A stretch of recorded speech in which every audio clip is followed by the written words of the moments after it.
The gunshot echoed through the valley as Nora Nichols raced across the open prairie, her heart pounding as violently as her boots against the hard, packed earth. Blood trickled from the gash on her cheek where her father's ring had caught her skin, but the physical pain paled in comparison to the terror that propelled her forward.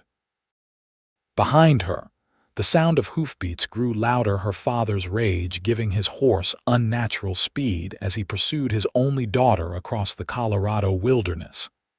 It was 1876, and Las Animas was just appearing on the horizon when Nora's lungs began to burn with the effort of her desperate flight.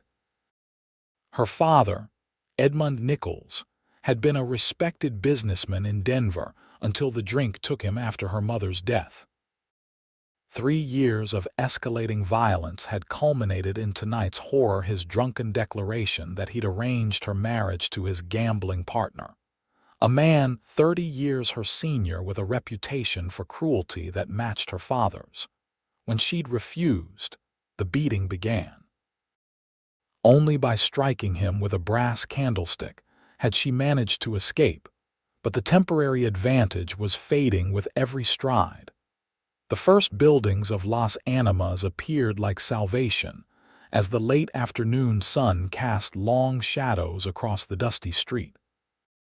Nora had no plan beyond escape, no destination beyond a way. Her honey-brown hair had come loose from its pins, streaming behind her like a banner as she stumbled into the town's main thoroughfare. "Stop that girl!" Her father's voice boomed from behind, and Nora risked a glance backward to see him gaining ground, his face purple with rage and exertion, his rifle clutched in one hand. "She's a thief and a murderer." The few townspeople on the street froze at the accusation, uncertain eyes tracking her desperate flight.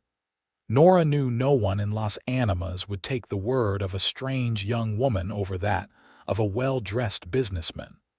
The realization nearly brought her to her knees.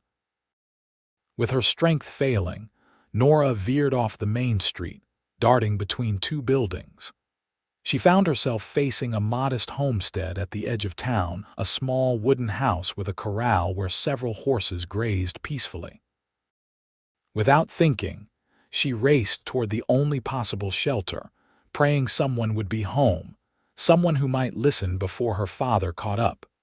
Preston James was adjusting the stirrups on his saddle when he heard the commotion. At 26, he'd spent most of his life on horseback, working cattle across the territory before settling in Las Animas 2 years earlier. The small ranch he'd built was nothing grand, but it was his, earned through years of hard work and careful saving. He looked up at the sound of running footsteps to see a young woman tearing across his property, her face a mask of terror. "Please," she gasped as she reached him, nearly collapsing against the corral fence. "Help me. My father, he's going to kill me."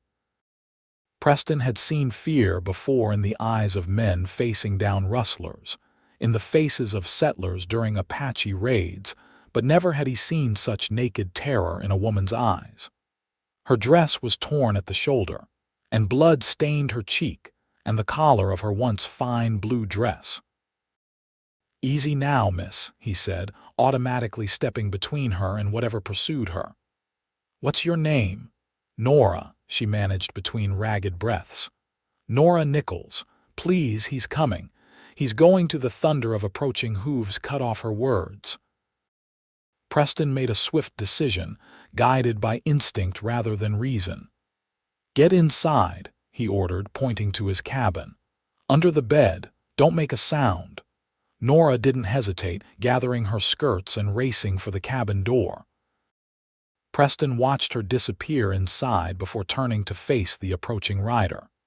He casually rested his hand on the revolver at his hip, a Colt peacemaker that had seen him through more than one difficult situation. The rider appeared moments later, a large man with a florid face and expensive clothes now stained with sweat and dust. His eyes burned with an intensity that Preston recognized immediately as dangerous. This was a man accustomed to power and unaccustomed to being denied. "You there, Cowboy," the man called, reining his horse to a halt before Preston's property. "I'm looking for my daughter, young woman, blue dress. She's not right in the head, ran off during one of her spells, dangerous to herself and others." Preston leaned against the fence post, deliberately casual. "Haven't seen anyone matching that description. Not many folks come out this way." The man's eyes narrowed, scanning the property suspiciously. "She came this direction, I'm sure of it." "Roads fork back a ways," Preston said with a shrug. "Might have gone toward town proper." He pushed his hat back slightly. "I'd be happy to help you look for her, Mr. Nichols. Edmund Nichols." The man's knuckles were white where they gripped his rifle. "And I don't need help from some saddle tramp. If you're hiding her, you'd best produce her now. She's my daughter, and I've every right to take her home." Preston noted the man's bloodshot eyes and the whiskey fumes that carried even across the yard. "Like I said, Mr. Nichols, no one's come this way. But town's got a sheriff if you're needing assistance finding a lost family member." At the mention of the sheriff, something flickered in Nichols' expression, a momentary calculation that confirmed Preston's suspicions. Whatever had happened between this man and his daughter, the law was the last thing Edmund Nichols wanted involved. "Perhaps I was mistaken," Nichols said after a moment, though his eyes continued to search the property. "If you do see her, you tell her that her father is looking for her, and there'll be consequences for her disobedience." "I'll be sure to pass that along," Preston replied evenly, not moving from his position. For a tense moment, it seemed Nichols might dismount and search the property himself. Preston shifted his weight slightly, his hand still resting on his revolver. The motion wasn't lost on Nichols, who finally nodded curtly and wheeled his horse around. "This isn't over," he called over his shoulder as he rode away. "She can't hide forever." Preston remained where he was until the rider disappeared from sight, then waited several minutes more to ensure he wasn't doubling back. Only when he was certain they were alone did he approach the cabin. "Miss Nichols," he called softly as he pushed open the door. "He's gone now. You can come out." For several heartbeats, there was no response, and Preston wondered if she'd somehow slipped away. Then slowly a hand appeared from beneath the bed, followed by a dust-smudged face with eyes wide and wary. "Are you certain?" Her voice was barely above a whisper. "Yes, madam. Though something tells me he'll be back once he's searched the town." Preston crossed to the small window, scanning the horizon. "Would you mind telling me what that was all about? Because that man didn't strike me as concerned for a sick daughter." Nora emerged fully from beneath the bed, brushing dust from her torn dress with trembling hands. Now that the immediate danger had passed, Preston could see she was younger than he'd first thought, perhaps 19 or 20, with a face that would have been strikingly beautiful if not marred by fear, and the ugly cut on her cheek. "He's going to force me to marry his gambling partner, a man named Victor Hargrove," she said, her voice stronger now but still unsteady. "When I refused, her hand went to her injured cheek. This isn't the first time he's hurt me, but it's the first time I fought back. I hit him with a candlestick. I thought I might have killed him, but clearly I didn't hit him hard enough." There was a bitterness in her voice that spoke of years of suffering, and Preston felt a surge of anger toward the man he'd just sent away. "I have nowhere to go," she continued, looking around the small cabin as if seeing it for the first time. "I'm sorry to bring trouble to your door, Mr. James, Preston James." He moved to the small stove in the corner of the cabin. "And don't worry about that now. First things first, let me get you some water and see to that cut." As he poured water from a pitcher into a basin, Preston considered his options.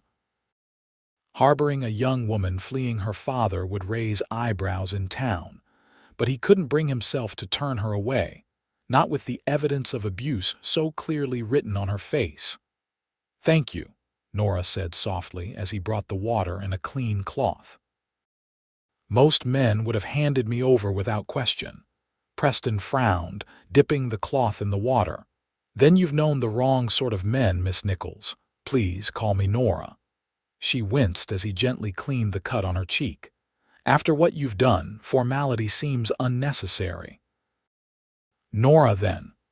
He worked carefully, noting that beneath the dirt and blood her skin was as soft as it looked. "And you should call me Preston." As he tended to her wound, Preston learned that Nora had grown up in Denver, the daughter of a successful merchant who had been a loving father until her mother's death 3 years earlier. Grief had turned Edmund Nichols to drink, and drink had transformed him into a monster who used his fists to maintain control over his household and his business. "He's been gambling away what's left of the business," she explained. The marriage to Hargrove was meant to settle a debt and a business partnership. Her voice broke. "I was to be the collateral." The matter-of-fact way she described being bartered like cattle made Preston's jaw tighten with anger. "No one has the right to sell another person, Miss Nora. Not even a father." "Tell that to my father," she replied, a flicker of defiance breaking through her fear. "I intend to if he comes back." Preston set aside the cloth, now stained with her blood. "The cut isn't deep, but it might leave a mark." "One more scar won't matter," she said with resignation that struck him harder than any physical blow could have. "What matters is what happens next. He won't stop looking for me." Preston moved to the window again, watching as dusk settled over the Colorado plains. "You'll stay here tonight," he decided. "In the morning we'll figure out something more permanent." Nora's eyes widened. "I can't impose on you like that. If my father returns, then I'll handle him." Preston's tone brooked no argument. "You're safe here, Nora. You have my word." For the first time since she'd arrived, a hint of genuine relief crossed Nora's face. "Why are you helping me? You don't know me." Preston considered the question as he stoked the fire in the stove. "My mother ran from my father when I was 7, he said finally. "No one helped her. She died on the road to nowhere, and I ended up in an orphanage until I was old enough to work cattle drives." He straightened, meeting her gaze directly. "I know what it means to need help and not find it." Something passed between them in that moment, a recognition, perhaps, of kindred wounds. Nora nodded slowly, accepting both his help and the unspoken bond their shared experiences had created. "Thank you," she said simply. As night fell over Las Animas, Preston prepared a simple meal while Nora washed up more thoroughly. He gave her one of his clean shirts to wear while her dress dried by the fire. And if the sight of her in his clothing stirred something unexpected in him, he kept the thought to himself. They ate in companionable silence, both lost in thought about what the morning might bring. Preston offered Nora his bed while he made do with a bedroll on the floor, an arrangement she protested until exhaustion won out over propriety. "Sleep well," Preston told her as he banked the fire for the night. "Whatever comes tomorrow, we'll face it rested." Nora nodded, already half asleep as she settled into his narrow bed. "Preston," she murmured, "you're a good man." He smiled slightly, though she couldn't see it in the darkened cabin. "We'll see if you still think so in the morning." As Preston stretched out on his bedroll, listening to Nora's breathing slow into the rhythm of sleep, he wondered what he had gotten himself into. By morning, the whole town would likely know that Edmund Nichols was searching for his daughter. By noon, someone might remember seeing a young woman running toward Preston's property. And yet, he couldn't bring himself to regret his decision. There was something about Nora Nichols that called to him a strength beneath her fear, a resilience that echoed his own journey. Whatever trouble came with helping her, Preston knew he would see it through. Outside, The Colorado night wrapped around the small cabin like a blanket. Stars scattered across the vast sky like silver dust. Inside, two strangers bound by circumstance and something deeper slept, unaware that their lives had already changed irrevocably. Morning came with golden light streaming through the cabin's single window, illuminating dust motes that danced in the air. Preston woke first, accustomed to rising with the sun. For a moment, he lay still, listening to the soft, even breathing from his bed where Nora still slept. In sleep, her face had relaxed, the tension and fear giving way to a peaceful expression that revealed her youth and beauty more clearly. The cut on her cheek had scabbed overnight, a dark line against her fair skin, but even that couldn't detract from her loveliness. Preston rose quietly, pulling on his boots and stepping outside to check his horses and gather eggs from the small henhouse behind the cabin. The morning was cool, with the promise of heat later in the day, and the world seemed deceptively peaceful. When he returned, Nora was awake, sitting on the edge of the bed with her hands folded in her lap. She had changed back into her dress, now dry but still showing the damage from her flight. "Good morning," Preston said, setting down the basket of eggs. "How did you sleep?" "Better than I expected," she admitted, running a hand through her tangled hair. "Thank you for the bed. I hope the floor wasn't too uncomfortable." Preston shrugged. "I've slept on worse." He set about preparing breakfast, frying the eggs and brewing coffee on the small stove. As they ate, Preston outlined his plan. "I need to ride into town for supplies and to hear what's being said," he explained. "Your father will have been asking questions, and I need to know if anyone saw you come this way." Nora nodded, her earlier calm giving way to renewed anxiety. "What if he comes back while you're gone?" "Bolt the door from inside," Preston instructed. "My rifle is over the fireplace if you need it." "But I don't think he'll return so soon. He'll be searching the town first, maybe the surrounding farms." "I know how to shoot," Nora said, her chin lifting slightly. "My mother insisted I learn." "Good," Preston said, impressed. "But it won't come to that. I'll be back before midday." Before leaving, Preston gave Nora his spare revolver, showing her where he kept additional ammunition. The weight of the weapon seemed to comfort her, a tangible protection against the threat her father represented. "Be careful," she said as he mounted his bay gelding. "My father has connections, even out here. He's not above paying for information or for help bringing me back." Preston tipped his hat to her. "I'll be careful and I'll be back soon. Stay inside." The ride into Las Animas took less than half an hour. As Preston had expected, the town was buzzing with gossip about the strange businessman from Denver who was searching for his runaway daughter. He tied his horse outside the general store and stepped inside, nodding to familiar faces as he moved through the crowded establishment. "Morning, Preston," called Jacob Miller, the store's owner. "You're in early today." "Running low on coffee and flour," Preston replied easily. "Thought I'd stock up before the heat sets in." As Jacob filled his order, Preston casually asked, "Seems like there's some excitement in town." "Saw a stranger riding around yesterday afternoon, looking mighty upset about something." Jacob leaned across the counter. "Edmund Nichols from Denver.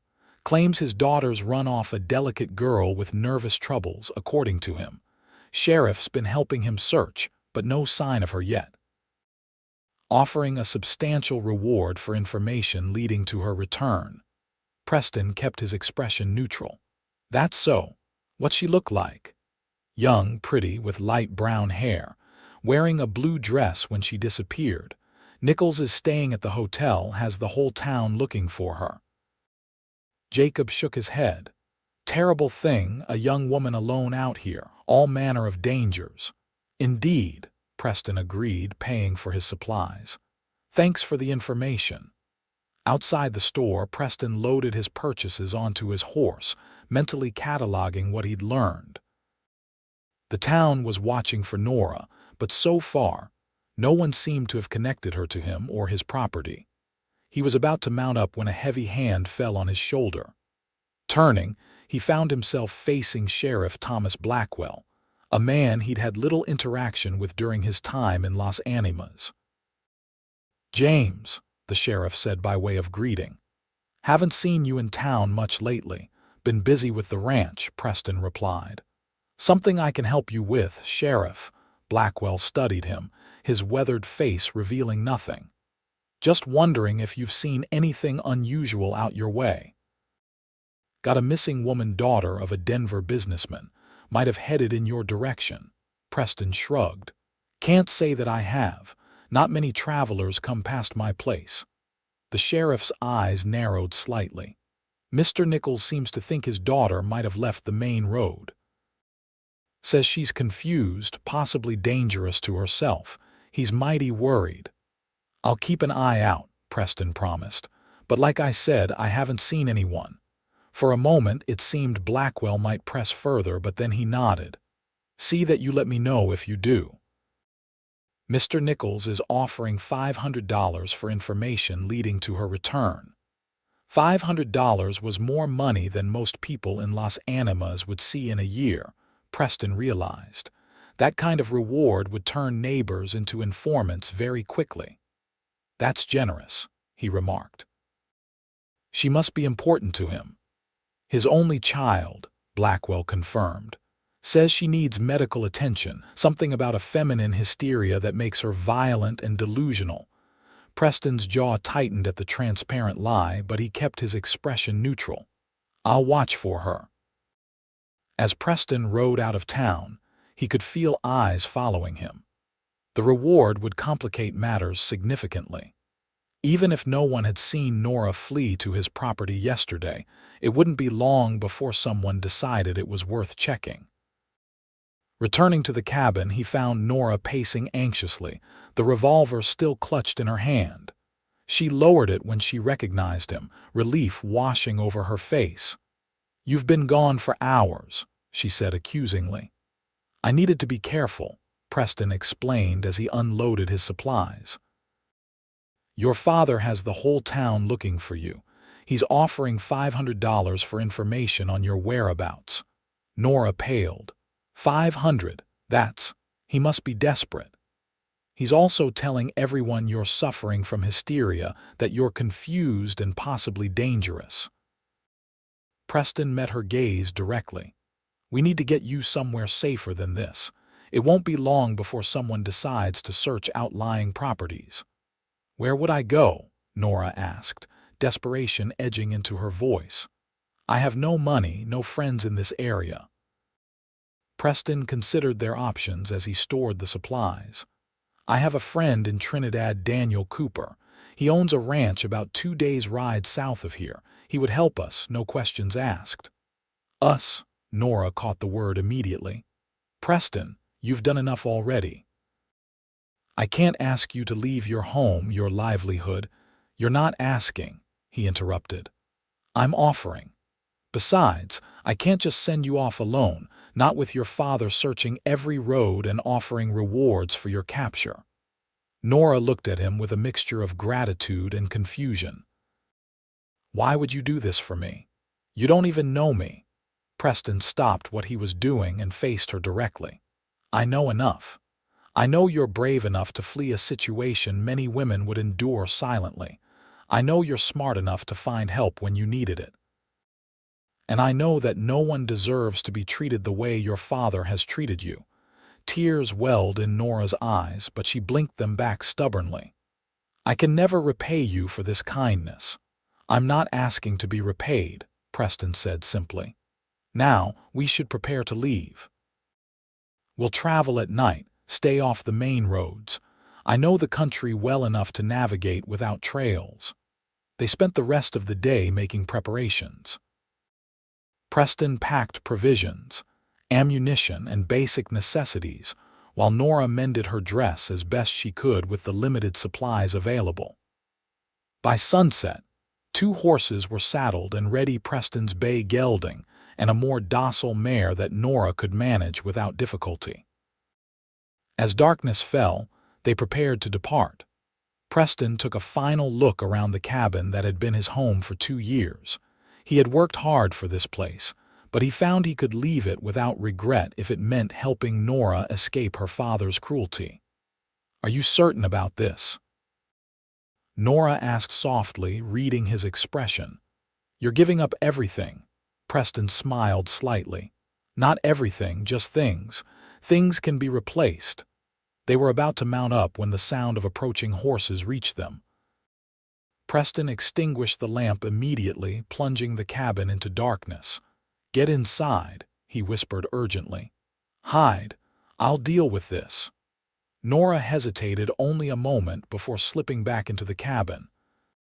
Preston moved the horses around to the back, out of immediate sight, then positioned himself casually on the front porch, his revolver hidden but accessible. 3 riders emerged from the darkness, and Preston's heart sank as he recognized Sheriff Blackwell flanked by 2 men he didn't know, one of whom was Edmund Nichols. "Evening, gentlemen," Preston called as they approached. "Something I can help you with?"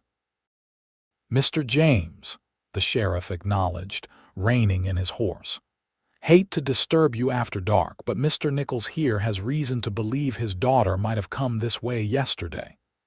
Edmund Nichols stared at Preston with undisguised hostility.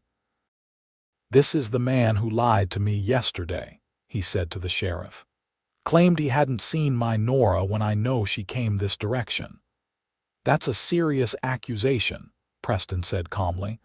"I told you I hadn't seen anyone matching your description, and that was the truth." "Then you won't mind if we take a look around," Sheriff Blackwell said, dismounting. "Just to be thorough." Preston's mind raced. Refusing would only confirm their suspicions, but allowing a search would reveal Nora's presence immediately. "Sheriff, it's late and I was just turning in," he said, stalling for time. "If you want to come back in the morning, now, James," Blackwell insisted, his hand moving to his own weapon. "Step aside." Preston weighed his options. If he drew on the sheriff, he'd be dead or in jail, neither of which would help Nora. If he allowed the search, Nora would be discovered and returned to her father. Neither outcome was acceptable. Just as the tension reached its breaking point, the cabin door opened, and Nora stepped onto the porch, her head high despite the fear Preston could see in her eyes. "That won't be necessary, Sheriff," she said, her voice remarkably steady. "I'm Nora Nichols, and I'm here of my own free will."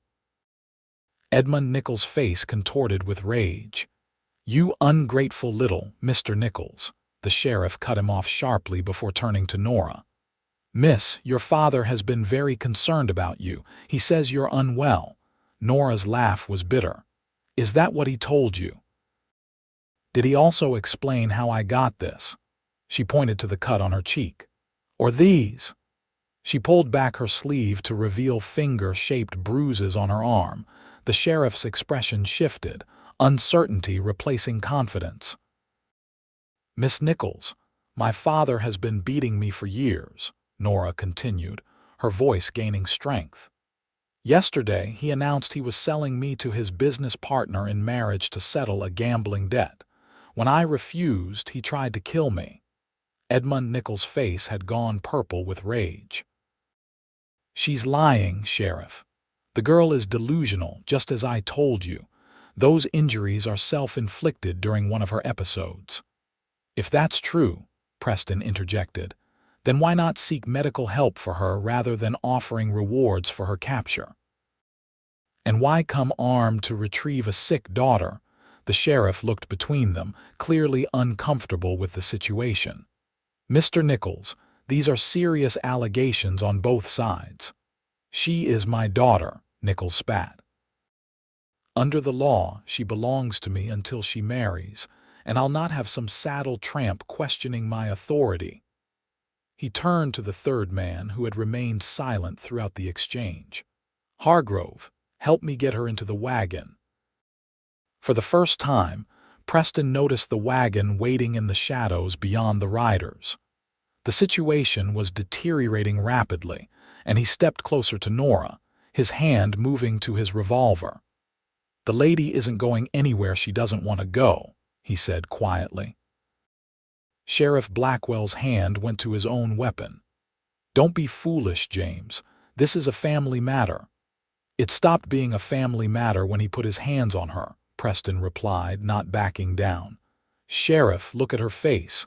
Does that look like self-inflicted damage to you?" Blackwell hesitated, looking more closely at Nora's injuries in the lantern light. Something in his expression shifted, and Preston felt a flicker of hope. That hope died when Hargrove suddenly produced a shotgun, leveling it at Preston's chest. "Enough talking," he growled. "The girl comes with us, or you die right here, Cowboy."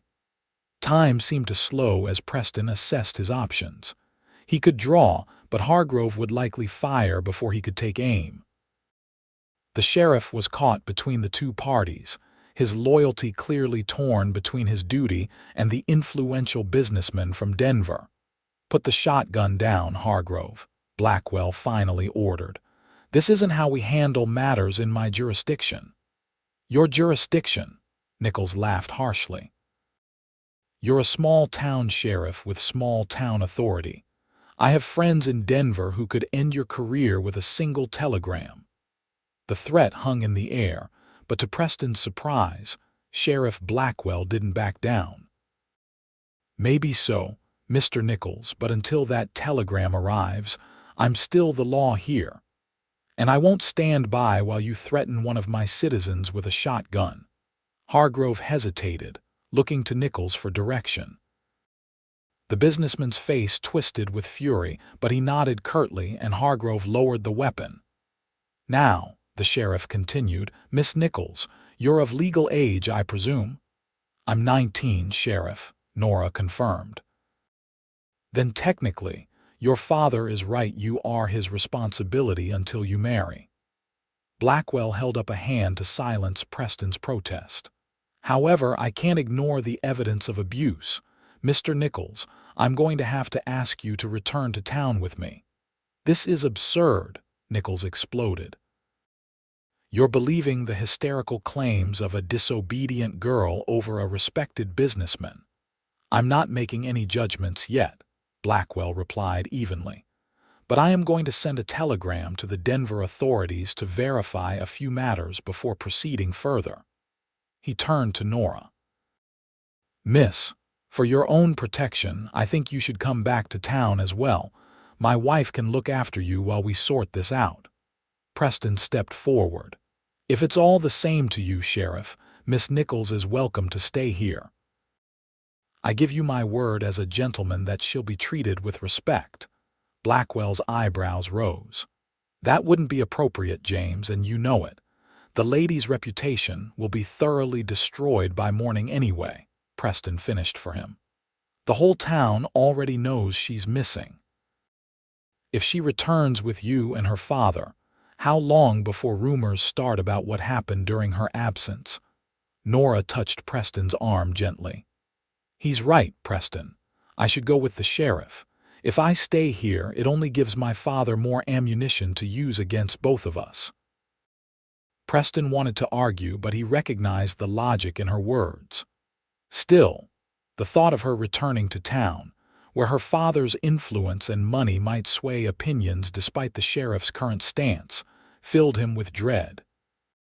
"Sheriff," he said finally, "I'll be coming to town myself first thing in the morning, to make sure everything proceeds fairly." Blackwell nodded, understanding the unspoken concern. "I'll hold Mr. Nichols in custody until we receive word from Denver." "No one will harm the young lady while she's under my protection, James. You have my word on that." Edmund Nichols looked as though he might explode with rage, but the sheriff's firm hand on his arm kept him silent. Hargrove, too, seemed ready to object, but a sharp look from Nichols quelled whatever he might have said. "May I have a moment to gather my things?" Nora asked, her voice small but resolute. "Of course, miss," Blackwell agreed, but please be quick about it." Nora disappeared into the cabin and Preston followed her, closing the door behind them to afford a moment of privacy. "This is a mistake," he said urgently. "Your father won't give up so easily. He'll find a way to get to you." Nora gathered the few belongings she had, the spare shirt Preston had lent her, a hair ribbon she'd found in the cabin, and faced him with determination. "I can't run forever, Preston. Sooner or later, I have to stand and fight for my freedom." She reached up to touch his cheek gently. "You've given me the courage to do that, to face him instead of fleeing." The touch of her hand sent warmth spreading through Preston's chest, and he covered her fingers with his own. "I'll be in town first thing tomorrow," he promised. "I won't let him take you." Nora smiled, a genuine expression that transformed her face despite the cut on her cheek. "I know. I trust you, Preston James, more than I've trusted anyone in a very long time." The moment stretched between them, charged with unspoken emotions, until a knock at the door broke the spell. "Miss Nichols," the sheriff called. "We need to be going." With a final squeeze of Preston's hand, Nora gathered her dignity and walked out into the night, her head held high despite the circumstances. Preston watched from the porch as the sheriff helped her onto his own horse, keeping her separated from her father and Hargrove. "Tomorrow, Nora," Preston called as they prepared to leave. "I'll see you tomorrow." She nodded, a small smile playing at her lips despite the gravity of the situation. As the group rode away, Preston remained on the porch until the sound of hooves faded into the distance. Only then did he return inside, the cabin suddenly feeling empty without her presence. He gathered the few things he would need for the morning, his mind racing with plans and contingencies. Whatever happened tomorrow, Preston knew with absolute certainty that he wouldn't let Nora return to her father's control, not while there was breath in his body. Preston barely slept that night, his mind too full of concern for Nora and plans for the morning. He rose before dawn, saddled his horse, and rode toward Las Animas as the first light broke over the eastern horizon. The town was just stirring when he arrived, shopkeepers opening their doors and workers heading to their jobs in the early morning light. Preston tied his horse outside the sheriff's office and entered without knocking. Sheriff Blackwell was at his desk, looking as though he hadn't slept much either. He glanced up as Preston entered, unsurprised by his early arrival. "James," he acknowledged. "Figured you'd be here at first light." "Where is she?" Preston demanded without preamble. "Safe," Blackwell assured him. "My wife is looking after her at our home. Nichols is in the cell back there, sleeping off a considerable amount of whiskey." He nodded toward the door that led to the jail cells. Preston relaxed marginally. "And Hargrove, staying at the hotel, though I advised him not to leave town." The sheriff leaned back in his chair. "I sent a telegram to Denver last night. Should have a response by noon, I expect." "What happens then?" Preston asked. Blackwell sighed, rubbing his face wearily. "Depends on what they say. If they confirm Nichols' standing as Miss Nora's guardian and there's no record of complaints against him, legally I might have to release her into his custody." Preston's hand clenched into a fist. "You saw her injuries. You heard what he did." "I did," Blackwell agreed. "And between you and me, I believe the girl. But the law doesn't always align with what's right, James. You know that as well as I do." Preston paced the small office, frustration evident in every movement. "Can I see her?" "After you calm down," Blackwell said firmly. "I won't have you upsetting her further. She's been through enough." Forcing himself to take a deep breath, Preston nodded. "I am calm." The sheriff studied him for a moment, then stood. "All right, come with me. But understand this, my wife has taken a liking to Miss Nichols, and if you cause any distress, Sarah will have both our hides." Preston followed Blackwell through the streets of Las Animas to a modest home a few blocks from the sheriff's office. Morning light streamed through the windows as they entered, illuminating a tidy parlor where Nora sat with a woman Preston assumed was Sarah Blackwell. Nora looked up as they entered, her face brightening visibly when she saw Preston. She wore a clean dress that must have belonged to Mrs. Blackwell, though it was a bit large on her slender frame. The cut on her cheek looked less angry in the soft morning light, and she had regained some of the composure that had impressed him from the beginning. "Preston," she said, rising to greet him. "I'm so glad you're here." Mrs. Blackwell, a kind-faced woman in her 40s, rose as well.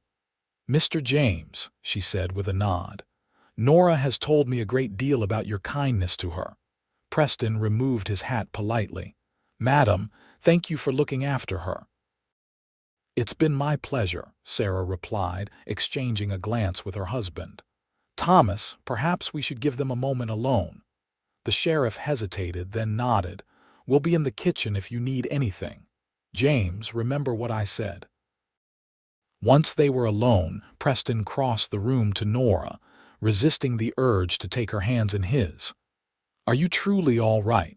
Did he try anything after you left?" "I'm fine," she assured him. "Sheriff Blackwell kept my father away from me, and Mrs. Blackwell has been very kind." Her expression clouded. "But I'm worried about what will happen when the telegram arrives from Denver." "So am I," Preston admitted.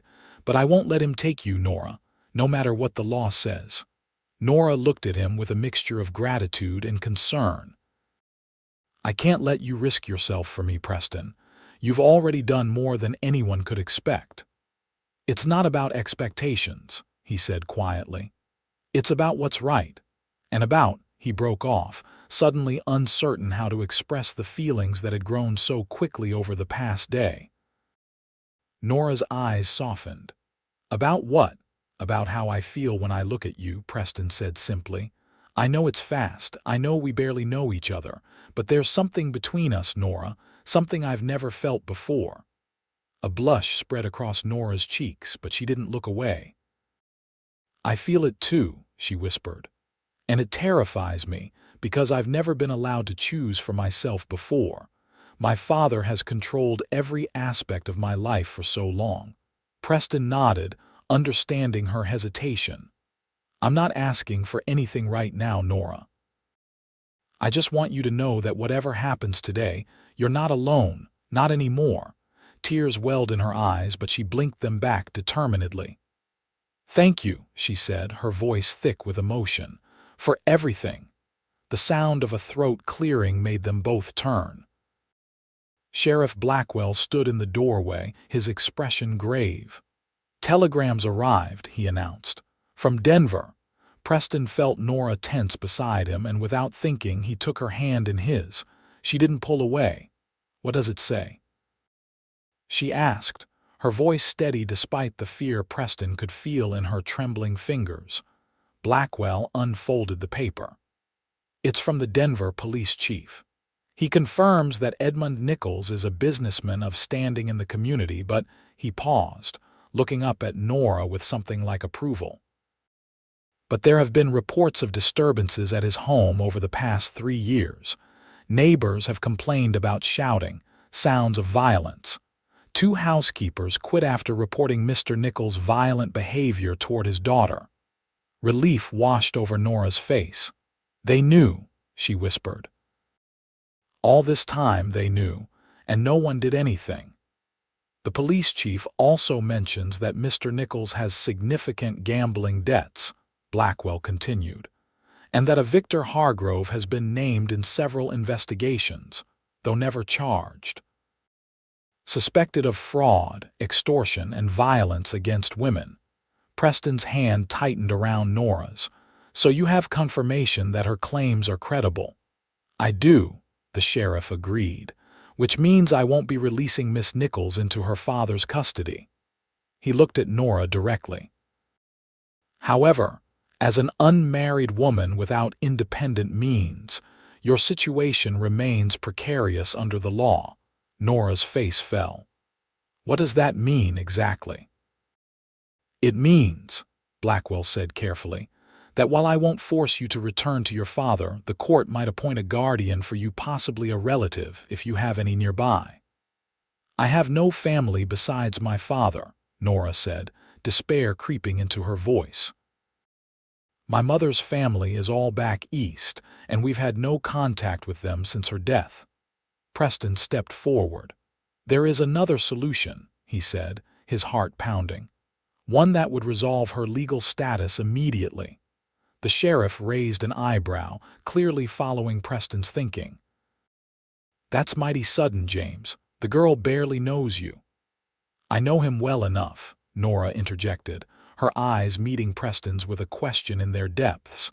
Preston turned to face her fully, still holding her hand. Nora, I know this is sudden. I know we've only just met. But I care for you already, more than I thought possible in such a short time. And I promise you, if you agree to this, I will spend every day earning your trust and, hopefully, your affection. Are you asking me to marry you, Preston James? Nora asked, a hint of a smile playing at her lips despite the gravity of the situation. I am, he confirmed. Not just to solve your legal problems, though that would be accomplished, but because I want the chance to build something real with you, Nora. Something based on respect and kindness, not fear and control. Tears spilled over onto Nora's cheeks, but her smile widened. You hardly know me, she whispered. I know enough, Preston replied. I know you're brave and strong and determined. I know you deserve a chance at happiness. I'd like to try to give you that if you'll let me. The sheriff cleared his throat again. Not to rush you, but Nichols will be awake soon, and I'd prefer to have this resolved before I have to deal with him again. Nora laughed, a sound of genuine joy that transformed her face. Sheriff Blackwell, would your wife happen to have a suitable dress I might borrow? It seems I'm getting married today. The next few hours passed in a flurry of activity. Sarah Blackwell, delighted by the romantic turn of events, produced a pale blue dress that she quickly altered to fit Nora's smaller frame. The town's minister was summoned, and by mid-morning a small gathering had assembled in the sheriff's parlor. Preston stood nervously by the fireplace, wearing the cleanest shirt he owned and a borrowed tie from the sheriff. He had never imagined he would marry in such haste or under such circumstances. But as he watched Nora enter the room in her borrowed blue dress, he knew with absolute certainty that he was making the right decision. The ceremony was brief but meaningful, both of them speaking their vows with sincere emotion, despite the unusual circumstances that had brought them together. When the minister pronounced them husband and wife, Preston kissed Nora gently, aware of their audience but unable to contain the joy that surged through him. Mrs. James, he murmured against her lips, and felt her smile in response. The celebration was interrupted by the arrival of a deputy, who whispered urgently to Sheriff Blackwell. The sheriff's expression darkened, and he approached the newlyweds with regret. I'm sorry to cut this short, he said, but Edmund Nichols has learned of what's happening. He's at my office now, demanding to see his daughter.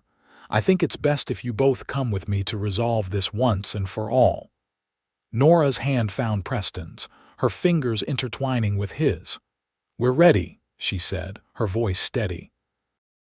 They walked through the streets of Las Animas as a married couple, drawing curious stares from townspeople who had heard fragments of the dramatic story. By the time they reached the sheriff's office, a small crowd had gathered, eager to witness the confrontation. Edmund Nichols stood outside the office, his face flushed with rage, Hargrove at his side. He lunged forward when he saw Nora, only to be restrained by the deputy. You ungrateful little harlot, he shouted. Running off with some cowboy trash. Have you forgotten everything I've done for you? Nora flinched at his words but stood her ground. Everything you've done to me, father. There's a difference. Mr. Nichols, Sheriff Blackwell interrupted firmly. I should inform you that you're addressing Mrs. James now. Your daughter was legally married this morning." Nichols' face contorted with disbelief. "Married? You can't be serious. She can't marry without my consent." "Actually, she can," the sheriff corrected. "She's of legal age, and the law in Colorado Territory doesn't require parental consent for a woman over 18. The marriage is perfectly valid." "I'll have it annulled," Nichols spat. "I'll have you ruined, Cowboy, both of you." Preston stepped forward, placing himself between Nora and her father. "Mr. Nichols, it's over. Nora is my wife now, and she's under my protection. The sheriff has evidence of your abuse from Denver. You have no legal claim to her anymore." "You think this changes anything?" Nichols sneered. "You think I'll just walk away? That girl is my blood, my property." "She's not property," Preston replied evenly. "She's a person who deserves respect and kindness, something you failed to give her." Hargrove stepped forward, his hand moving toward the weapon at his hip. "You've stolen what belonged to Nichols, Cowboy. That makes you a thief in my book." Before anyone could react, Sheriff Blackwell drew his own weapon. "That's enough, Hargrove. Touch that gun, and you'll spend the next 5 years in territorial prison." For a tense moment, it seemed Hargrove might ignore the warning, but a subtle shake of Nichols' head made him step back, though his eyes remained fixed on Preston with undisguised hatred. "This isn't over," Nichols promised, his voice low and dangerous. "No one takes what's mine." "It is over, Father," Nora said, speaking directly to him for the first time. "I'm not yours anymore. I never truly was. My mother would be ashamed of what you've become." The mention of his late wife seemed to strike Nichols harder than any physical blow could have. For a brief moment, something like grief flashed across his face, quickly replaced by renewed anger. "Don't you dare speak of her," he hissed. "You, who killed her with your birth." Nora recoiled as if slapped, and Preston felt a surge of rage unlike anything he'd experienced before. He stepped forward, his hands clenched into fists. "That's enough," he growled. "You've said your piece, Nichols. Now get out of Las Animas and don't come back. If you try to approach my wife again, you'll answer to me." Sheriff Blackwell placed a restraining hand on Preston's shoulder. "Mr. Nichols, I'm ordering you to leave town by sundown. Mr. Hargrove as well. If either of you are still here after dark, I'll arrest you for disturbing the peace." "Is that understood?" Nichols glared at the sheriff, at Preston, and finally at Nora, his expression one of pure malevolence. "You'll regret this," he said, his voice barely above a whisper. "Both of you." With that, he turned and stalked away, Hargrove following close behind. The crowd that had gathered began to disperse, murmuring among themselves about the dramatic confrontation they had just witnessed. Preston turned to Nora, concerned by her pallor. "Are you all right?" she nodded, though her eyes remained fixed on her father's retreating figure. "I never thought I'd stand up to him like that," she said softly. "I've been afraid of him for so long." "You were magnificent," Preston told her, genuine admiration in his voice. "Brave and strong, just as I knew you were." Sheriff Blackwell approached them, his expression concerned. "I meant what I said about them leaving town, but I'd advise you both to be careful for a while. Men like Nichols don't take defeat easily, especially not public humiliation." "We will be," Preston assured him. "And thank you, Sheriff, for everything you've done." Blackwell nodded. "Just doing my job, though I'll admit this is the first time I've arranged a wedding as part of my duties." He smiled slightly. "Mrs. Blackwell will expect you both for dinner tonight, to celebrate properly, she says." As the sheriff walked away, Preston turned to Nora. "What would you like to do now, Mrs. James? The day is still young, and this is, after all, our wedding day." Despite everything that had happened, Nora smiled, a genuine expression that lit up her face. "I think I'd like to see our home," she said. "Properly this time, not as a fugitive hiding under your bed." "Our home," Preston repeated, liking the sound of it. "Then let's go home, Nora." They rode back to Preston's, their ranch, together. Nora on the gentle mare she had been meant to escape on the night before. As they traveled, Preston pointed out landmarks and shared stories about the land they passed, and Nora listened with genuine interest, asking questions that revealed her quick intelligence and curiosity. By the time they reached the small homestead, the sun was high overhead, casting golden light across the modest cabin and corral. Seen in daylight without fear clouding her vision, Nora found the place charming in its simplicity. "It's not much," Preston said as he helped her dismount. "Nothing like what you must be used to in Denver." "It's perfect," Nora replied honestly. "It's peaceful here, safe." Preston's heart swelled at her words. "It is safe," he promised, "and it's yours now as much as it is mine." They spent the afternoon together, learning about each other in the easy conversation of new friends becoming something more.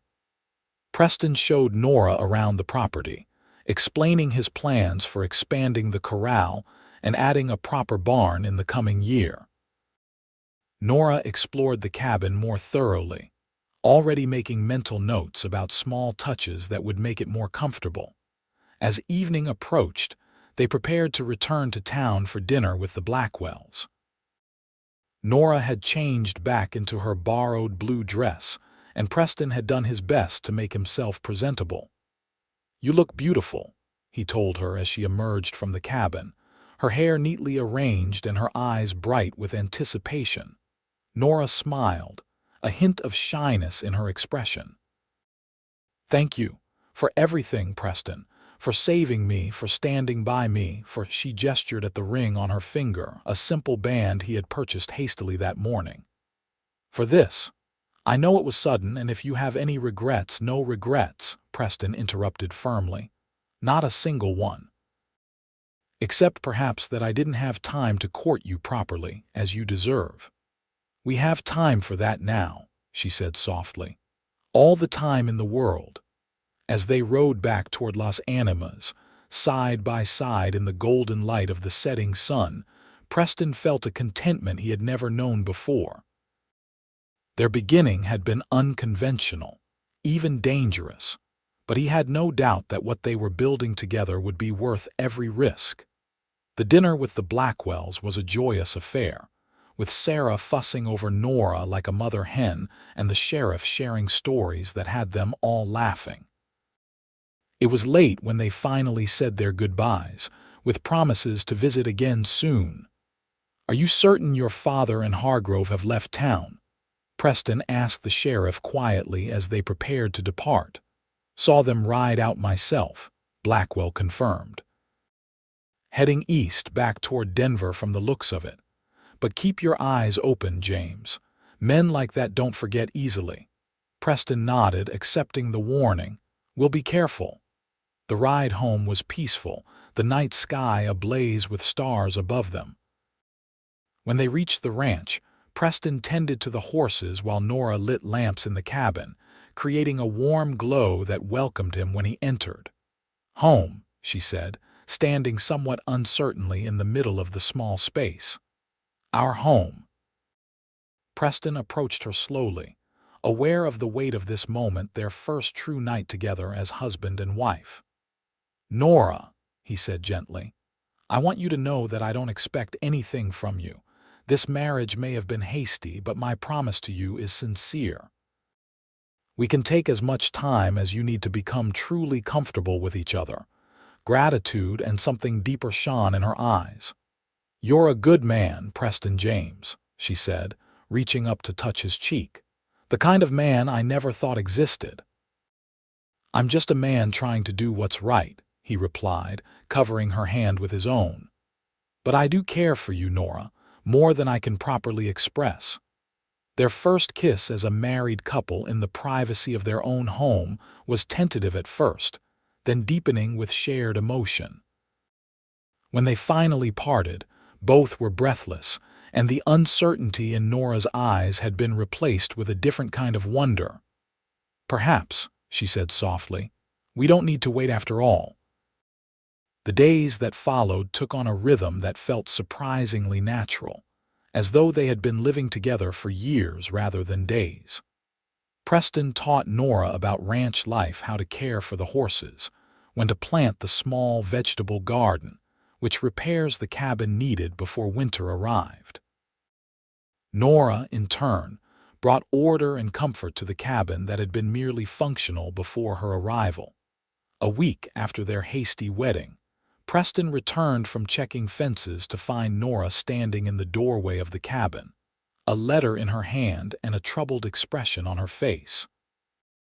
"What is it?" he asked, dismounting quickly. "Bad news. I'm not sure," she replied, holding out the envelope. "Sheriff Blackwell rode out while you were gone. This came for me from my mother's sister in Boston.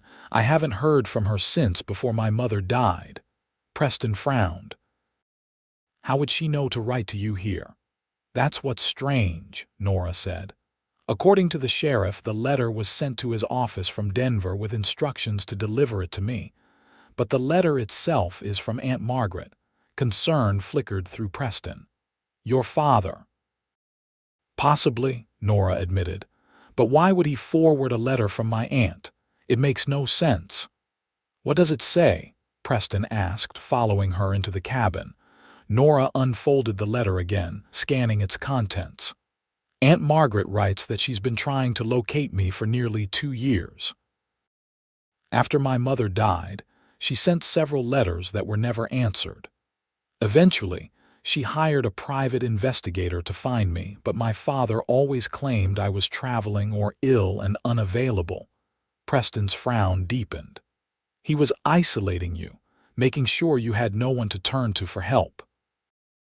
"It seems so," Nora agreed, her voice tight with renewed anger.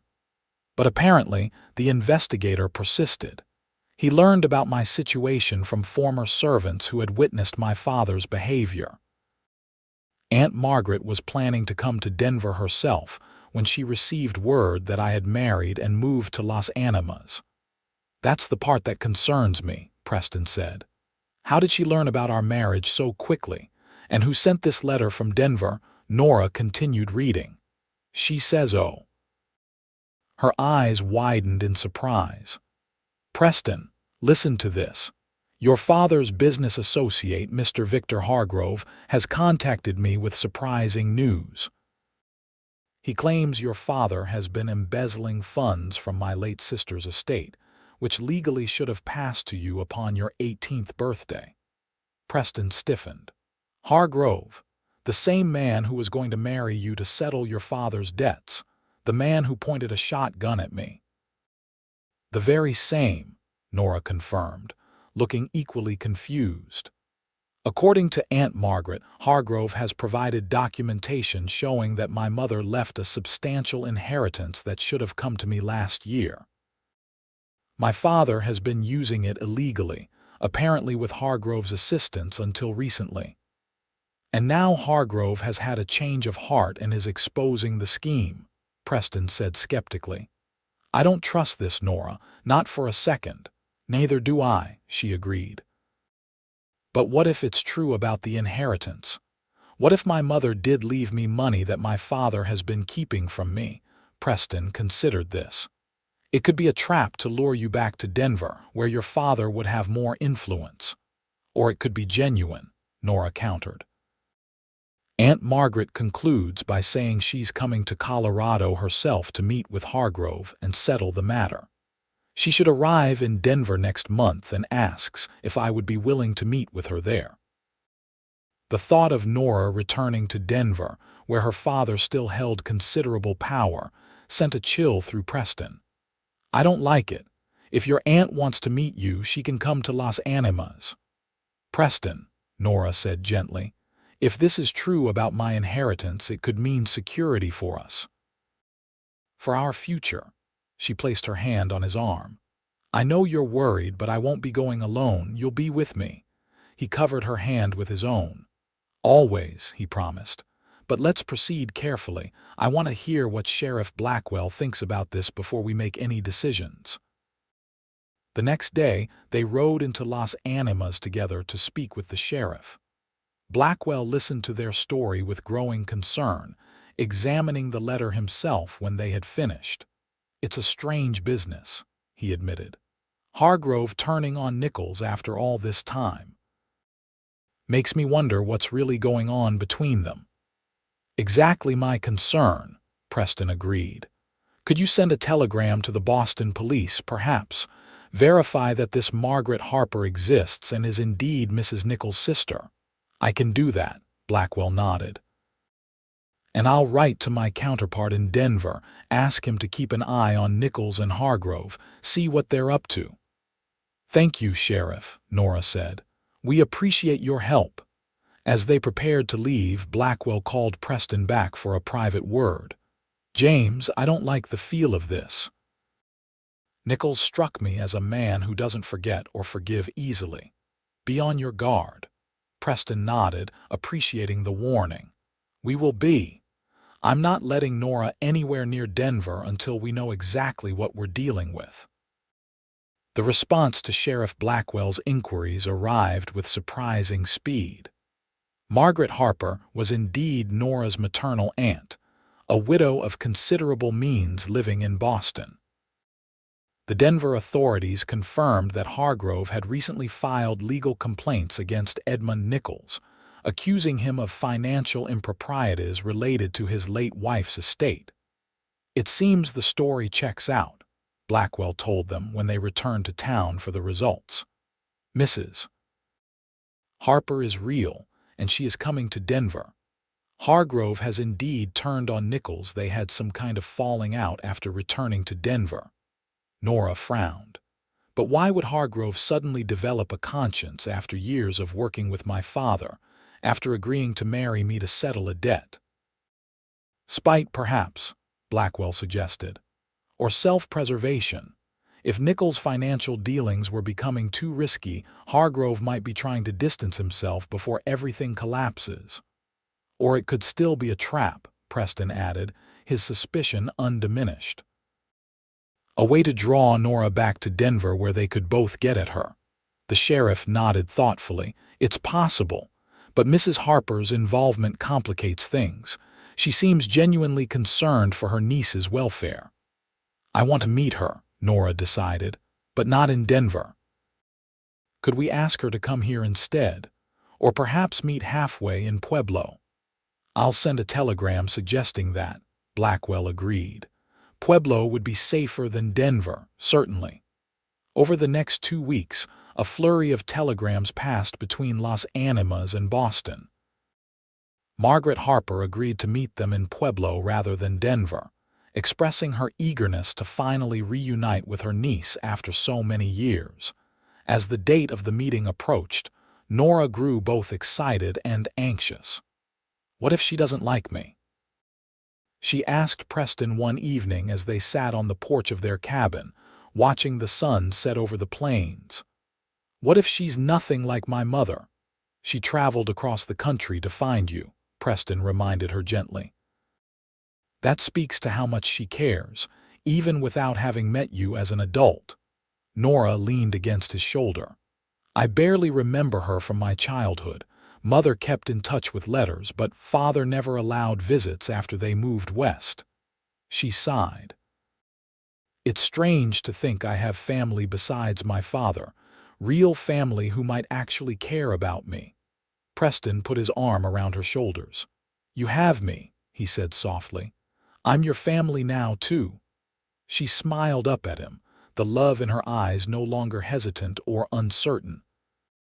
In the weeks since their hasty marriage, their feelings for each other had deepened into something neither of them had expected to find so quickly. What had begun as an act of protection had blossomed into genuine love, growing stronger with each passing day.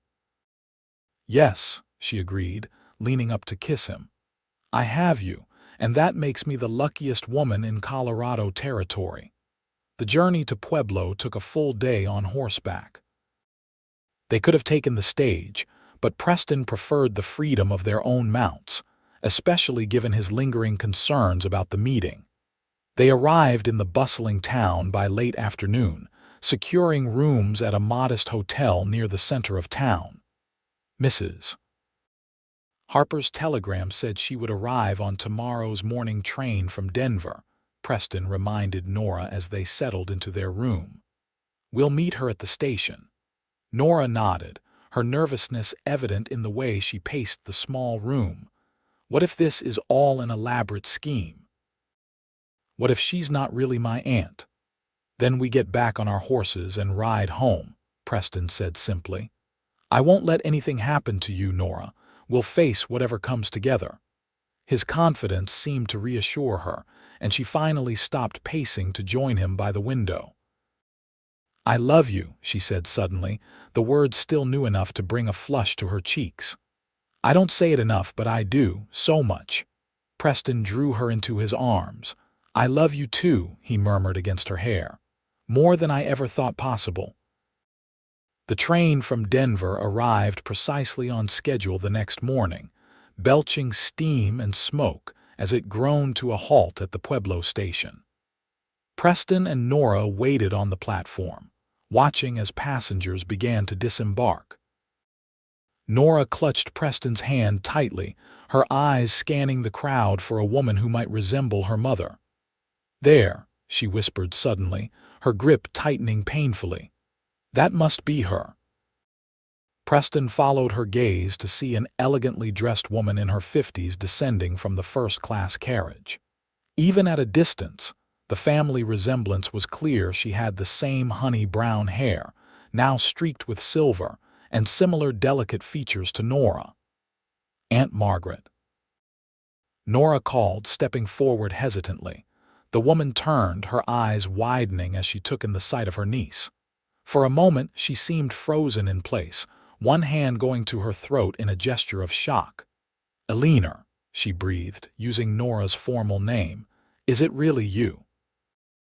Nora nodded, suddenly shy. Yes, though I go by Nora now. Margaret Harper crossed the space between them with surprising speed for a woman of her age and social standing, enveloping Nora in a tight embrace. My dear girl, she said, her voice thick with emotion. You look so much like your mother. I've been searching for you for so long. Preston hung back, allowing the women their moment of reunion. He watched Nora's tension melt away as she returned her aunt's embrace, tears streaming down both their faces.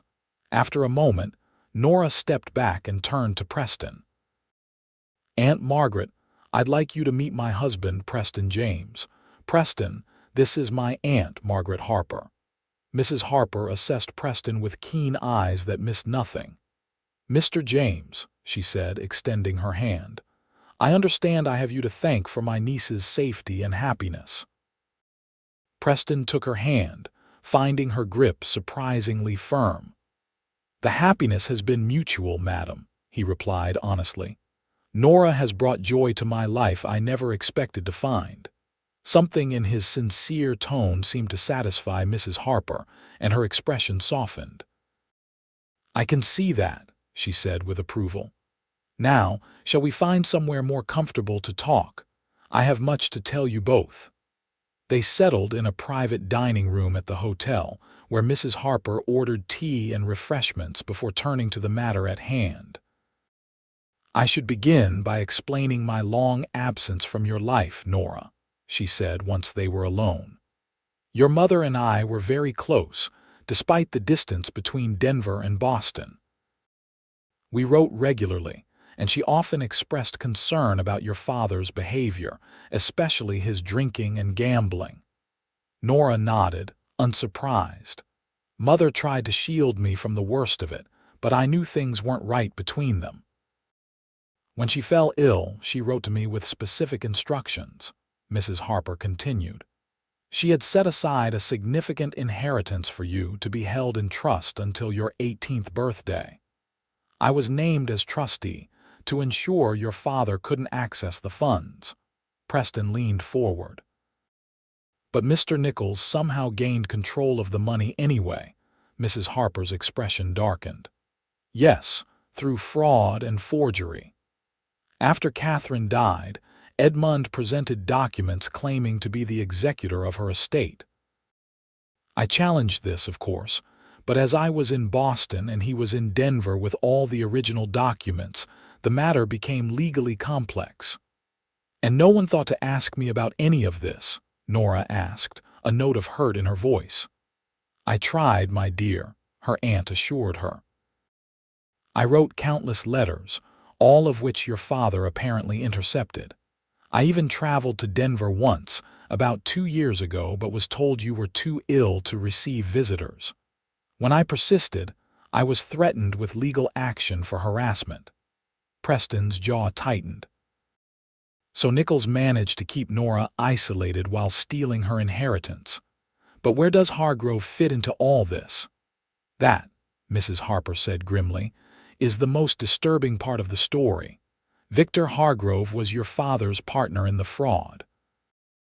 He was the one who produced the forged documents, who handled the legal maneuvers that kept me at bay. She looked at Nora directly. And yes, he was fully aware of the plan to force you into marriage as a way of consolidating their control over your inheritance. But now he's turned on father, Nora said, trying to understand. Why? From what I've been able to gather, your father's gambling debts have grown beyond his ability to manage them, even with your inheritance at his disposal. He began borrowing from dangerous people in Denver, putting pressure on his business partnerships. Hargrove, seeing the writing on the wall, decided to save himself by exposing the scheme. And contacting you, Preston added, still suspicious. What does Hargrove gain from that, Mrs. Harper's smile was cold. Immunity from prosecution, or so he hopes. He's offered to testify against Edmund in exchange for leniency. My lawyers advised me to provisionally accept his assistance while pursuing separate legal action against both men. And my inheritance? Nora asked quietly. Is it all gone? Not all, her aunt replied. Edmund managed to squander a significant portion, but my attorneys have frozen the remaining accounts. With Hargrove's evidence, we should be able to recover at least half of the original sum. She reached across the table to take Nora's hand. It's still a considerable amount, my dear, more than enough to ensure you and your husband can live comfortably. Preston shook his head, still troubled. This all seems too neat. Hargrove was willing to marry Nora to settle a debt just weeks ago, and now he's turned informant. I don't trust it. Nor should you, Mrs. Harper agreed, surprising him. Which is why I've hired private security for this meeting and all subsequent legal proceedings. Edmund Nichols is a desperate man, and desperate men are dangerous. As if summoned by her words, a commotion erupted in the hallway outside their private dining room. Raised voices, the sound of something heavy falling, then silence that was somehow more ominous than the noise. Preston was on his feet instantly, moving to position himself between the door and the women. "Stay back," he ordered, reaching for the revolver he carried beneath his jacket. The door burst open, revealing Edmund Nichols, his face contorted with rage and a pistol clutched in his trembling hand. Behind him lay one of Mrs. Harper's security men, unconscious or worse. "Found you," Nichols snarled, his bloodshot eyes fixed on Nora. "Thought you could turn my own partner against me. Thought you could steal what's rightfully mine." "Edmund," Mrs. Harper said, her voice remarkably calm. "Put the gun down. You're only making things worse for yourself." "Shut up, Margaret," Nichols spat. "This is family business." His wild gaze returned to Nora. "You're coming with me, girl, right now. We're going to fix this mess you've created." Preston hadn't drawn his weapon yet, aware that any sudden movement might cause the unstable man to fire. "Mr. Nichols," he said evenly, "you need to leave. The authorities are already investigating your financial dealings. Adding violence won't help your case." "My case?" Nichols laughed, a harsh sound devoid of humor. There won't be a case when I'm done. She's coming with me, Cowboy, or I put a bullet in you right here. Nora stood slowly, her face pale but composed. Father, please, she said softly. Enough people have been hurt. Put the gun down and we can talk about this. Talk, Nichols sneered. Like your mother always wanted to talk. Look where that got her in the ground while I dealt with the consequences of her weakness. He gestured with the gun. Now move, Nora, I won't ask again. Preston tensed, calculating the distance between himself and Nichols, the probability of reaching him before he could fire. The odds weren't good, but he couldn't let Nora be taken. She's not going anywhere with you, Preston said firmly. Not today, not ever. Nichols' face twisted with fury. You think you can keep her from me? She's my daughter, my blood. You're nothing but a saddle tramp who got lucky. He's my husband, Nora said, her voice stronger now. The man I love, and you've lost any right to call yourself my father after what you've done. Something dangerous flashed in Nichols' eyes, and Preston knew they had reached the breaking point. He prepared to lunge forward to attempt to disarm the man before he could harm Nora or Mrs. Harper. But before he could move, a shot rang out not from Nichols' weapon, but from behind him. Nichols staggered, a look of surprise replacing rage as his pistol clattered to the floor. He turned slowly to see Victor Hargrove standing in the doorway, a smoking revolver in his hand. That's enough, Edmund, Hargrove said coldly. It's over. Nichols clutched at his shoulder where blood was rapidly staining his expensive suit. You, he gasped. You shot me, after everything we've done together. You were going to kill them, Hargrove replied, his voice remarkably calm. I'm a businessman, Edmund, not a murderer. There are lines even I won't cross. Nichols lunged for his fallen weapon, but Preston was faster, kicking the pistol away and restraining the wounded man despite his struggles. Someone get the sheriff, he called to the gathering crowd in the hallway. As Nichols was taken into custody by the local authorities, Preston turned his attention back to Nora, who stood pale but composed beside her aunt. Are you all right? He asked, searching her face for signs of shock. Yes, she assured him, though her voice trembled slightly. I'm fine, just surprised. They all looked at Hargrove, who had surrendered his weapon to one of Mrs. Harper's security men and now stood awkwardly in the doorway. Why? Nora asked him directly. Why save us after everything you've done? Hargrove looked uncomfortable under their scrutiny.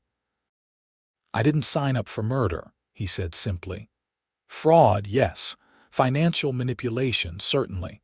But when Edmund started talking about eliminating obstacles permanently, I knew I had to draw the line somewhere. How very moral of you, Mrs. Harper observed dryly. Though I suspect self-preservation played a larger role in your decision than conscience. Hargrove shrugged, not denying the accusation. Call it what you will. The fact remains that I've provided evidence against Edmund, and now I've prevented him from harming any of you. That should count for something when the legal proceedings begin. Preston kept his arm around Nora's shoulders, still wary of the man who had so recently been their enemy. It doesn't erase what you did, he reminded Hargrove. You were willing to marry Nora against her will as part of your schemes with her father. Business, Hargrove said, though he had the grace to look somewhat ashamed. Nothing personal. It was very personal to me, Nora replied quietly, and Hargrove looked away, unable to meet her gaze. The events that followed moved with surprising speed. Edmund Nichols was charged with assault, attempted kidnapping, and various financial crimes based on the evidence Hargrove had provided. Victor Hargrove, true to Mrs. Harper's prediction, received more lenient treatment in exchange for his testimony, though he still faced significant penalties for his role in the fraud. Mrs. Harper stayed in Colorado for nearly a month. dividing her time between the legal proceedings in Denver and visits to Las Animas, where she delighted in getting to know Nora and Preston better. By the time she prepared to return to Boston, the majority of Nora's inheritance had been recovered and placed under her direct control. "I don't know how to thank you," Nora told her aunt as they stood on the platform at the train station, preparing to say goodbye. "For finding me, for fighting for what my mother wanted me to have, for everything." Margaret Harper embraced her niece warmly. "Your happiness is all the thanks I need, my dear. Catherine would be so proud of the woman you've become, strong, brave, and loved." She glanced at Preston, who stood a respectful distance away. "Your husband is a good man, Nora. Not wealthy or sophisticated, perhaps, but honest and true. Those qualities are worth more than gold." "I know," Nora agreed, watching Preston with a smile. "I've never been happier than I am with him." "Then use your inheritance to build a life together," Mrs. Harper advised. "A better life than either of you could have imagined alone." As the train carried Mrs. Harper back to Boston, Preston and Nora rode home to Las Animas, their future suddenly expanded by possibilities that hadn't existed before. "What shall we do with the money?" Preston asked as they traveled side by side across the open prairie. "It's your inheritance, Nora. The decision is yours." Nora considered the question carefully.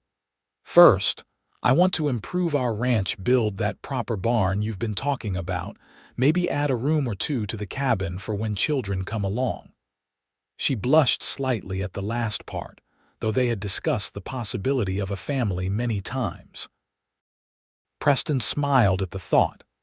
"And after that, I was thinking," Nora said hesitantly, "about using some of it to help other women in situations like mine.